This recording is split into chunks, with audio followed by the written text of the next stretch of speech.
Hello दोस्तों, कैसे हैं आप सब। स्वागत है आप सबका हमारे नए वीडियो में फिर से। आज हम आपको बताएंगे basic of work energy and power. तो बेसिक इसमें से हम सिर्फ बेसिक सी चीजें बताएंगे, न्यूमेरिकल पे अभी नहीं जाएंगे। तो अब इसमें से हम अगर लेंगे कि वर्क वर्क क्या है। वर्क दो प्रकार का होता है, एक फिजिकल वर्क होता है और दूसरा हमारा मेंटल वर्क होता है। तो हम कोई भी काम करते हैं, दोनों फिजिकल वर्क हो चाहे मेंटल वर्क हो, दोनों इक्वली हम कर सकते हैं। कभी कभी ऐसा होता है कि हम फिजिकल वर्क ज्यादा करते हैं, मेंटल वर्क कम करते हैं, या कभी ऐसा होता है मेंटल वर्क ज्यादा करते हैं और फिजिकल वर्क कम करते हैं। तो फिजिकल वर्क जो भी है हमारा, अगर देखा जाए तो वर्क का मतलब होता है कि किसी भी मतलब कोई चीज हम क्या कर रहे हैं। जैसे मान लो ये डस्टर है हमारा, अब हम इसको उठाए हैं, ठीक। हमने इस डस्टर को उठाया है, तो डस्टर को उठाने का मतलब क्या किया हमने कि किसी ऑब्जेक्ट को हमने क्या किया, पहले फोर्स लगाया, फिर वो ऑब्जेक्ट क्या हुआ होगा, डिस्प्लेस्ड हुआ होगा। यानी कि वर्क बराबर हमारा क्या हो गया, फोर्स इनटू डिस्प्लेसमेंट। डब्ल्यू क्या है, वर्क, और एफ क्या है, फोर्स, एस क्या है, डिस्प्लेसमेंट। कहने का मतलब ये है कि अगर हम किसी भी ऑब्जेक्ट में फोर्स लगा रहे तो वो बॉडी डिस्प्लेस्ड होगी, वही क्या हो जाएगा, हमारा वर्क हो जाएगा। वर्क मतलब काम या कार्य। अब हम आपको बताते हैं इसका एग्जाम्पल जैसे हमारा क्या है, एक ऑब्जेक्ट है। तो ऑब्जेक्ट में हमने क्या लगाया, फोर्स लगाया, एफ।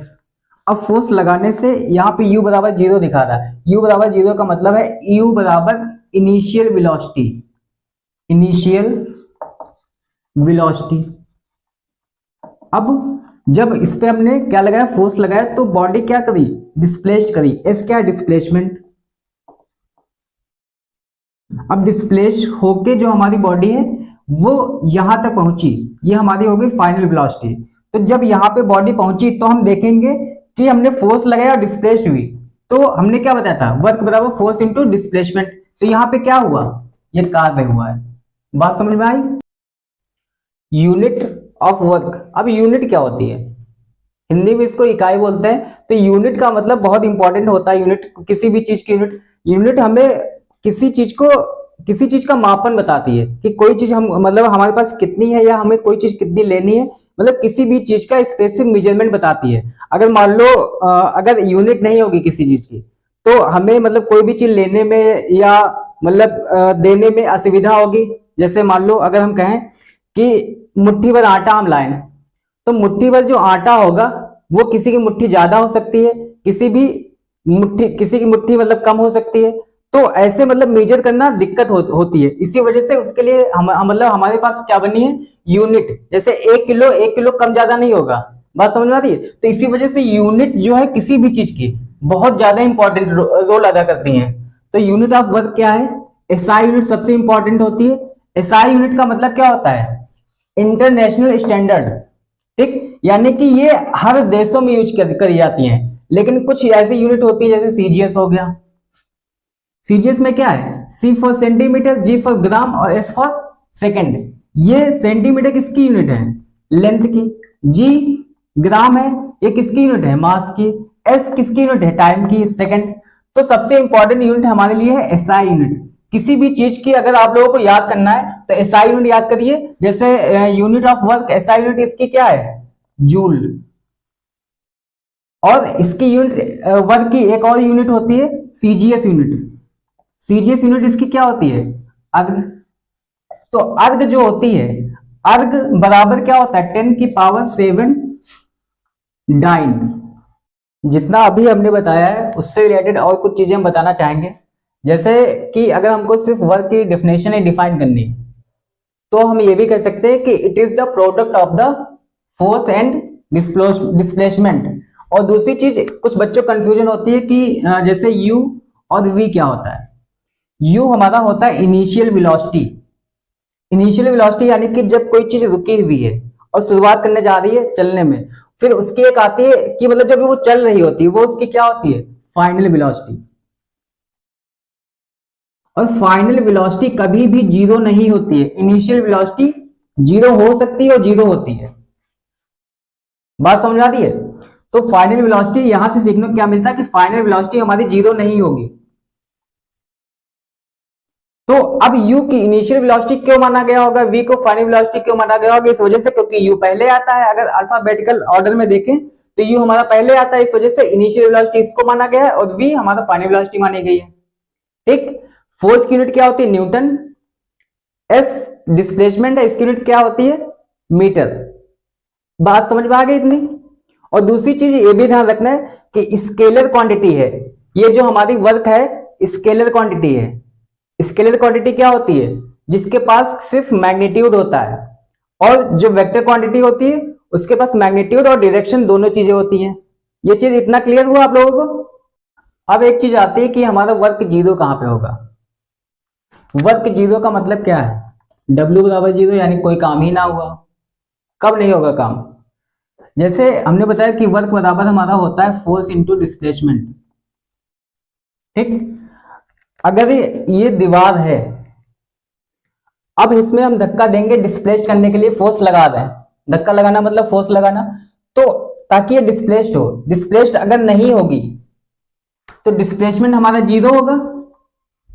अब जब डिस्प्लेसमेंट जीरो होगा तो हमारा वर्क क्या हो जाएगा, जीरो, क्योंकि किसी भी वैल्यू की, किसी भी नंबर की जब जीरो से मल्टीप्लाई होती है तो क्या आता है, जीरो। ठीक, तो यहां पे वर्क हमारा जीरो हो गया। और दूसरी चीज, अगर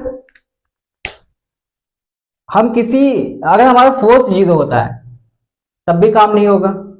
तो समझना है कि हमारा वर्क कहां पे जीरो हुआ, जब हम डिस्प्लेस नहीं करा पाए कोई बॉडी, यानी कि कोई काम ही नहीं हुआ, ये दीवार वहीं की वहीं रखी हुई है, तो इसका मतलब कोई काम नहीं हुआ, तो वर्क बराबर जीरो वहां पे होता है। समझ में आया। अब हम आपको बताएंगे एनर्जी के बारे में। एनर्जी क्या होती है, ऊर्जा शक्ति। अब एनर्जी मतलब ऊर्जा शक्ति, ऊर्जा, तो it is the capacity to do work. अब यहां पे ध्यान देना है, कैपेसिटी टू डू वर्क, और हिंदी में कहेंगे कार्य करने की क्षमता को हम ऊर्जा कहते हैं। तो कार्य करने की क्षमता यानी कि जब हम खाना वाना खा आते हैं तो हमें लगता है कि हाँ अब हमारे अंदर एनर्जी है, तो एनर्जी होगी, हम काम करेंगे। और एनर्जी नहीं होगी, एनर्जी जब लो हो जाती है तो हम काम करने की मतलब जो एफिशिएंसी होती है वो क्या होती है, कम हो जाती है। ठीक, तो एनर्जी का मतलब क्या है कि कार्य करने की क्षमता को ऊर्जा कहते हैं, यानी capacity to do work is called energy. अब एक और चीज आती है कि कुछ चीजें कॉमन होती है, एनर्जी और वर्क में कॉमन क्या था, एनर्जी और वर्क में कॉमन ये था कि इसकी भी एसआई यूनिट क्या थी, वर्क की, जूल, और इसको कैपिटल जे से डिनोट कर सकते हैं। और एनर्जी की भी एसआई यूनिट क्या है, जूल। इसकी सीजीएस यूनिट भी क्या होती है, सेम ही होती है, वर्क तरीके, यानी कि अर्ग। अब एक और चीज आती है कि जैसे मतलब जूल, कि 1 किलो जूल में कितना होता होगा, 1000 जूल। अब इसको नहीं याद रखना कि 1 किलो जूल में 1000 जूल होता है, ध्यान रखना है कि यहाँ पे किलो लगा है, किलो की वैल्यू क्या होती है, 1000 के बराबर। और 1 मेगा जूल मतलब 10 की पावर 6 जूल, मेगा का मतलब क्या होता है, 10 की पावर 6। ठीक, और दूसरी चीज ये भी है कि जो एनर्जी होती है, एनर्जी बहुत सारे टाइप्स की होती है, tidal energy, mass energy, solar energy, wind energy, बहुत सारे फॉर्म उसके पाए जाते हैं एनर्जी के। तो उसमें से कुछ फॉर्म होते हैं, जैसे एक हो गया जो सबसे ज्यादा यूज करी जाती है हमारे मशीन्स फॉर्म में या किसी भी फिजिकल मैकेनिकल वर्क करती है, तो हमारा होता है पोटेंशियल एनर्जी और दूसरा होता है काइनेटिक एनर्जी। तो काइनेटिक एनर्जी और पोटेंशियल एनर्जी में डिफरेंस क्या होता है, काइनेटिक एनर्जी हमारी जो होती है वो जब कोई चीज, कोई बॉडी मोशन कर रही होती है वहां पे काम करती है। पोटेंशियल एनर्जी जब कोई बॉडी हमारी मोशन करने वाली होती है, जैसे यहां पे ये पेन रखा हुआ है, बस जस्ट नीचे गिरने वाला है, तो यहां पे जो स्टोर्ड एनर्जी है, यहां पे क्या है, पोटेंशियल एनर्जी। पोटेंशियल एनर्जी को हम स्टोर्ड एनर्जी कह सकते हैं। और जब ये नीचे गिरना स्टार्ट हो जाएगी वो क्या होगी, काइनेटिक एनर्जी। तो बात समझ में आई। तो काइनेटिक एनर्जी बराबर क्या होता है, 1/2 mv²। के ई, के for kinetic, E for energy, और 1/2 का मतलब क्या होता है, 1/2 का मतलब हाफ, यानी कि आधा।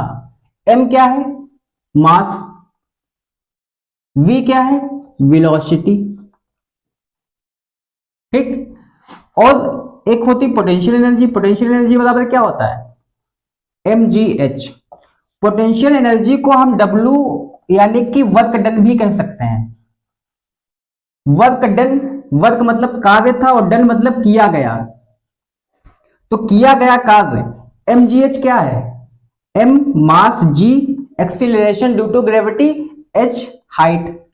और जो किसी भी चीज का जो वेट होता है W बराबर mg भी होता है, तो वेट हमेशा नीचे की तरफ लगता है। ठीक, वेट और मास में डिफरेंस पहले वाली वीडियो में बताया था कि वेट को चेंज किया जा सकता है लेकिन मास कभी चेंज नहीं होता है कहीं भी। ये चीज समझ में आ गई? तो पोटेंशियल एनर्जी बराबर mgh और काइनेटिक एनर्जी 1/2 mv²। और दोनों एक दूसरे से अलग है, बताया था कि स्टोर्ड एनर्जी है और ये काइनेटिक एनर्जी यानी कि ये डायनेमिक फॉर्म में होती है। पावर मतलब क्या होता है? शक्ति। ठीक है, तो शक्ति, अब इसको डिफिनेशन क्या है? Power is defined as the rate of doing work. ठीक, रेट का मतलब क्या होता है? रेट का मतलब क्या होता है? टाइम। तो जैसे फार्मूले के हिसाब से अगर देखा जाए P बराबर W/T, तो the rate of doing work is called power. W क्या है हमारा? वर्क, T हमारा टाइम है। तो समझना क्या है कि जिस हिसाब से, जिस समय से हम किसी काम को कर रहे हैं वो हमारी क्या है? पावर। अब इसकी SI यूनिट क्या होती है? वॉट होती है। SI यूनिट क्या होती है? वॉट। तो अब यहां पे हमने एक चीज बताई थी कि अगर हम कहें कि 1 किलोवाट तो 1000 वाट के बराबर होता है। तो किलो की वैल्यू यहां पे क्या है? 1000। ये याद करना है, बाकी कोई डिफरेंस नहीं है। और मेगावाट यानी कि मेगा का मतलब क्या था? 10⁶ वाट। अगर गीगा की बात करी जाए तो गीगावाट का मतलब क्या है? 10⁹ वाट। तो यहां से लेना क्या है आपको? यहां पे लेना का मतलब यह है कि किलो की वैल्यू कितनी होती है? 1000, मेगा की वैल्यू 10⁶, गीगा की वैल्यू 10⁹। बाकी ये तो वाट तो याद ही रहेंगे कि as a form of the power, power की यूनिट है वाट। ठीक है, 1 हॉर्स पावर, 1 हॉर्स पावर बराबर होता है 746 वाट। यानी कि 1 हॉर्स पावर की वैल्यू जो होती है वो कितनी होती है? 746। अगर आप लोगों को मेरी वीडियो पसंद आई है तो लाइक करिए, शेयर करिए, सब्सक्राइब करिए। और हाँ, बेल आइकन जो भी दिख रहा होगा उस पर ऑल पे जाइए और क्लिक करिए। लेकिन एक और जरूर सूचना, अगर हमारी वीडियो पसंद आ रही है सही से तो आप लोग पुरानी भी वीडियो देखिए। इससे आप लोगों को बहुत कुछ सीखने को मिलेगा और आगे मिलता रहेगा।